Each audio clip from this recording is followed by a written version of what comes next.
Hey everybody, I'm Doug. And I'm Brooke. And this is the bottom line. What do we got? Oh, by the way, new co-host.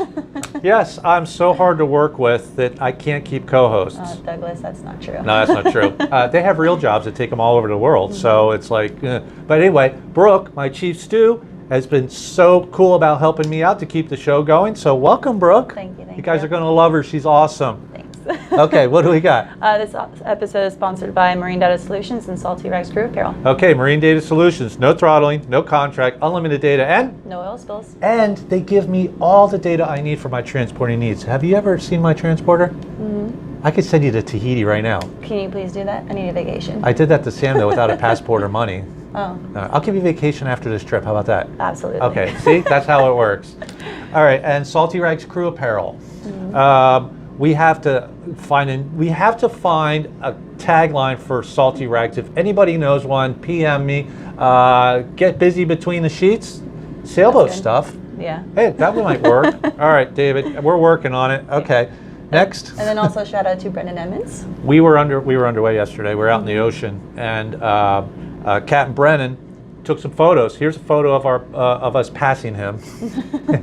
Yeah. There, we look pretty cool. Actually, he's like, I was trying to call you, tell you to slow down. We weren't going that fast, but hey, listen, I think it's really cool to see pictures of the boat while you're underway, because you always have pictures on the boat. And with today's technology, everybody, even if you're not friends, you know, in the Facebook forums and groups, you can go, hey, I got some pictures of this boat. I think everybody should post pictures when you're passing, don't you? Absolutely. See the boat in action. Yeah, it's pretty cool. Mm-hmm. What else we got? And then lastly, another shout out to Boat International Captain's Club. So, Boat International has started this exclusive Captain's Club. I was not qualified to join it, but but they made an exception. So you guys got to check that out. It's brand new. It's going to be for networking for captains. If you are a captain over 30 meters on a sailboat or a captain over 40 meters on a powerboat, you have to be a captain. You are able to join. So I'll report more. I just became a member last week, so I'll report more on how it's going to work. Their first get-together's in Monaco. I'm not going to Monaco, but the Lauderdale one I will. So I'll report back. Also, by the way, did you know that the charter scene in Miami is an absolute nightmare? Why is that? Illegal charters. The Coast Guard's all over it. I mean, I guess maybe because right now spring break, it's going nuts. Oh, that's true. Nuts. So I'm going to do an episode hopefully next week. You guys are going to see it with one of the captains down there. He's going to explain everything that's going on. So maybe there should be some changes, and maybe we can help as a community. As a community. As a community. Okay, next. So Yacht Industry news: a yacht designed by Porsche. I will. Take a look at this. It kind of looks like a Porsche, doesn't it? Mm-hmm. It's fast too. It's not a new boat. It was just recently up for sale again. It's been all over the world. But how cool is it if you drove a Porsche and then you go to the weekend boat, which is a Porsche? Yes. We put a bumper sticker on back. My other boat's a Porsche. I don't know. I think it's pretty cool. They've actually built a couple. Here's another one. This one's a little smaller. It's they call it a mega yacht, but it's not. But anyway, just kind of cool seeing Porsches out on the water. Yeah, if you haven't realized this by now, Doug's a big advocate for Porsche.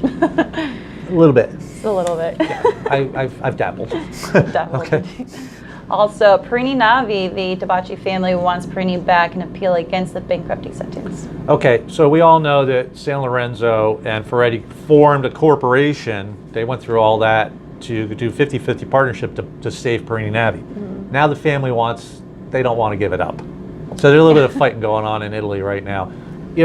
Perini, it'll survive one way or the other if the family can come up with the money to get them out of bankruptcy, or the San Lorenzo Ferretti deal goes through. So the boats will be around. They're beautiful boats. Yeah.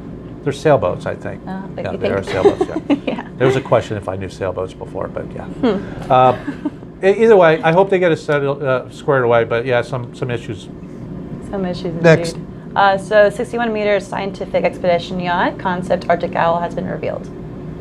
Look at this thing. Looks like a cartoon. Cartoon, definitely a solid build. I mean, it's actually really cool. Would you like working on that? I don't want to go anywhere specifically cold, so maybe it's dependent. Well, this boat is designed to go to the Antarctic. It's ice classed. It's got 2 helicopters, 2 submarines. Captain Les would love that. It's got 4 tenders. It's designed to not pull into port anywhere for months. But how many guests do you have? Up to 10 guests and only 6 crew. Wait a minute. 61 meter with only 6 crew? We're 36 meter and we're 6 crew. So you get to go down to the Antarctic for 6 months, just the 6 of you, with 10 guests. Yes. Where the owner's wife is complaining, this isn't bikini weather. No. You promised me same parts. Okay. They also have another one. This is a bigger one. This is 117 meter. How many crew do they have on? It was 20 crew. 12. 12 crew. No. Ew. That's nuts. For that size vessel, only 12. Well, obviously this guy doesn't like crew. But yeah. Okay, next. So the Queen Mary operator to auction lease for ship after filing for Chapter 11 bankruptcy. Queen Mary's in trouble again. If you guys don't know what the Queen Mary is, it's a cruise ship. No, it's an ocean liner. Okay, it was built in Belfast, named after the Queen of England, and then it sits in San Diego. That the city owns now, the boat, and it's run by people that a company in Singapore. That was a lot. That's a lot.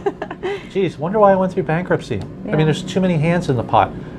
It went up for bankruptcy. This company signed a 66-year lease only in 2016.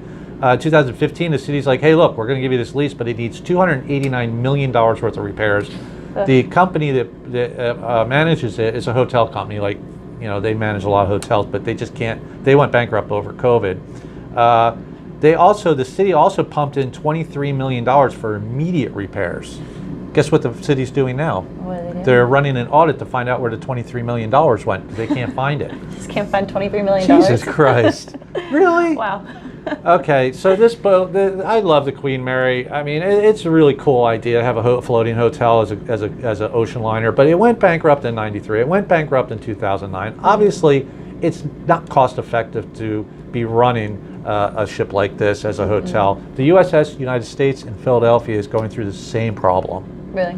I don't want to scrap it, gang, but gotta kind of do something. Put it in concrete, then you don't have to worry about it sinking. Anyway, next. That does work. That's a lot of concrete. So apparently there's a hovering ship photographed over the coast off the coast by Walker. Here's a picture of it. You guys all seen it on the internet. So, Brooke, what's the deal? Aliens? 110%. I heard that they put giant fans on it and were lifting it up to reduce resistance to make it more eco-friendly. That makes way more sense.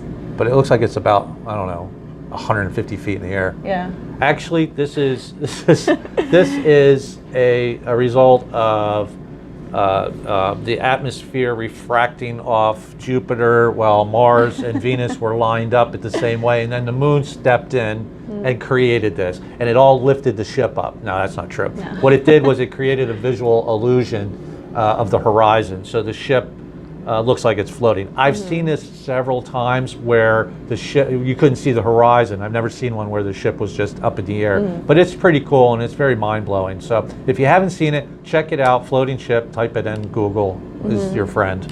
Okay, next.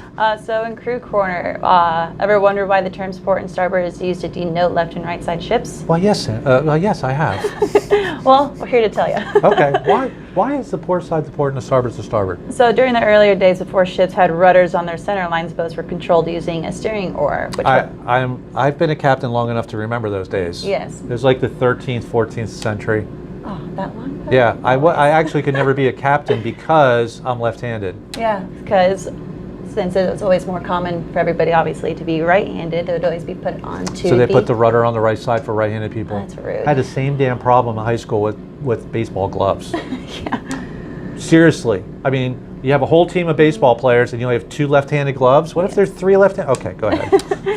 So it became the steering side, which the term was coined starboard because star would be the steer side and board would be the side of the actual boat. Wait a minute. So larboard, what? Starboard? Starboard, and then the port side would be It was then called larboard. It would be Wait, port wait, wait. side. So you had the port side was called larboard, and then the starboard side was called starboard. Yeah. Isn't that a little confusing? Well, Go to starboard. Did you say larboard? No, starboard. Starboard. Larboard it is, sir. Yeah, so because the larboard, lar would be mean to load on the port side. That makes sense. Yes, and boarding would be the ship side. So, because the rudder's on the right side, starboard side, you'd always board the cargo on the port. You'd always tie up on the port side. And that was the larboard side. Yep. Okay, then you have the starboard side. Yes. Larboard, we don't call it larboard anymore. No, a lot of people got too confused during communications between saying larboard, starboard.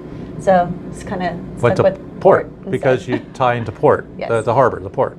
So that's how port is where the ships used to always tie up because the rudder was on the starboard side. It used to be larboard, starboard, then it went to port and starboard, and now we just tie up any way we want. Yeah. You know, because I have bow thrusters. Yeah. I have controls on the I have controls on the larboard side. Yeah. So I can dock larboard or starboard. So listen, I know everybody who watched James Cameron's Titanic are like, well, the iceberg was on the right side, and the guy said hard to port, and then you saw in the movie the guy's turning all the way to starboard. Well, the reason for that is as early as the 20th century. Is this the 20th century or the 21st? We're in 21st now. When are we supposed to have flying cars? Supposed to. Okay. The 20th century is as late as that. To make the boat go left, you had to take the tiller to go, you had to put that to the right. So you would turn right to go left. And then when the ship started getting steering wheels, they kept that terminology. So on an old boat like the Titanic in the 1920s, if you wanted to go left, you turn the wheel right. How confusing is that? Oh, that's why I'm not a captain. Jesus Christ. Larboard, starboard, turning right to go left. It's insane. Insane indeed. How do we drive these things anyway? I don't know. Let's talk about towing tenders. Okay. All right. Anyway, that's the show. I'm Doug. And I'm Brooke. And that's the bottom line. We love you guys. We're here. Keep watching. We'll see you next week. Bye.